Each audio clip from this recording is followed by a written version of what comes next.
Software is used for many different applications, not just social networks or search engines, but also to control planes and trains and automobiles, medical equipment, drones, and other physical stuff. And automated control of things that were historically controlled by people is certainly going to impact society as well. In this case, you might wonder whether ethical issues arise. And they do. Let's focus on self-driving cars as an instance of automated decision-making.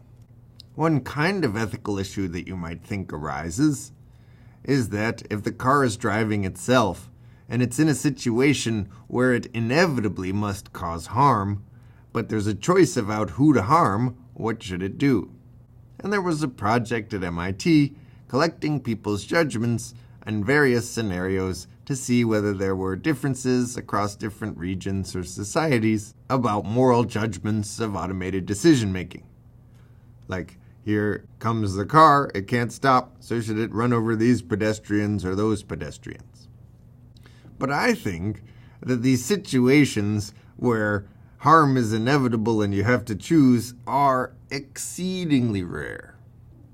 And what is more common is that software, which is very complex, risks causing harm not because of some intentional decision it makes, but because of flaws in the software. A self-driving car doesn't look like this. It looks like this, with several different sensors and a lot of computers inside to figure out how to control the speed and direction of the car. And these diagrams came from a report issued by the National Safety Transportation Board about an incident when a pedestrian was killed by a self-driving car. It was a car operated by Uber back in 2018 in an experimental deployment in Arizona, which was immediately canceled after the pedestrian's death. And this was the first time that a pedestrian was killed by a self-driving car.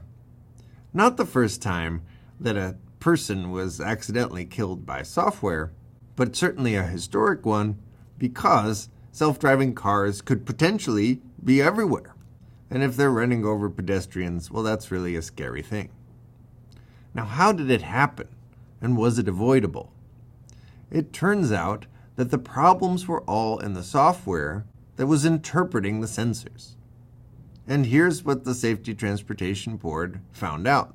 The pedestrian was pushing a bicycle along, and the classification system that tried to figure out whether this pedestrian was in fact a pedestrian or a vehicle or a bicycle kept switching its classification decision.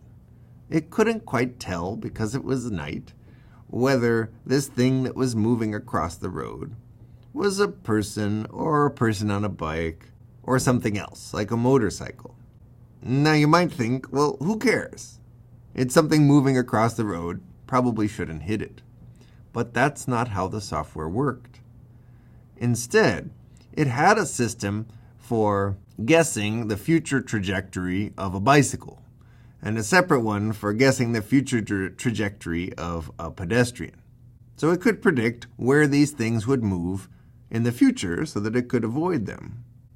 But every time it switched classification decisions in the 5 seconds before the accident occurred, which happened multiple times, half a second it would think it was a bicycle, and then half a second later it would think she was a pedestrian, half a second later it thought she was a car, and then would switch back and forth. And each time the software would discard the history of positions that's used to guess the future trajectory of the object it's trying to avoid, because that's how the software was built.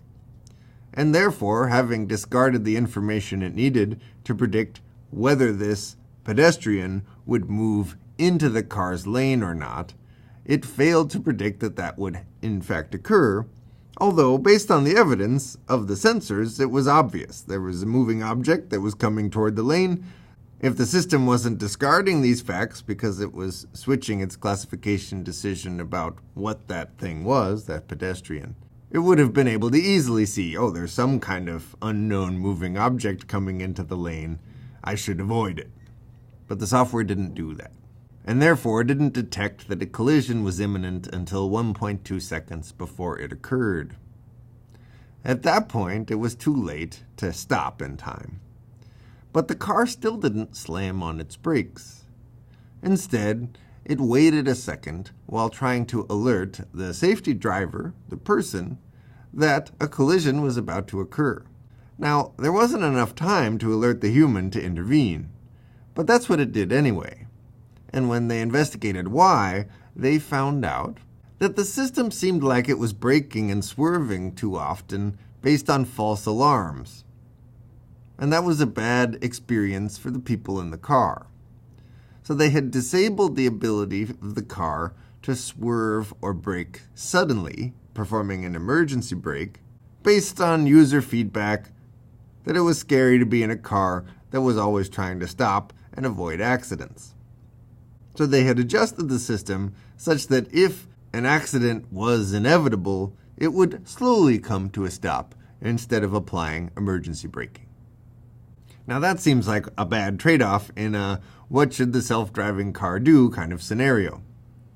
If there are false alarms occasionally, should you accept that and have the thing slam on its brakes even when it doesn't need to? Or should you disable that behavior at the risk that it won't slam on the brakes when it does need to? These are software design decisions that really happened in the world, and they weren't up to some policymaker or some boss. They were up to the developers who built the system. And here's how it went awry. So when building systems that can affect people's lives in profound ways, like running them over, it is really important to think about software design and behavior in order to avoid situations like this one.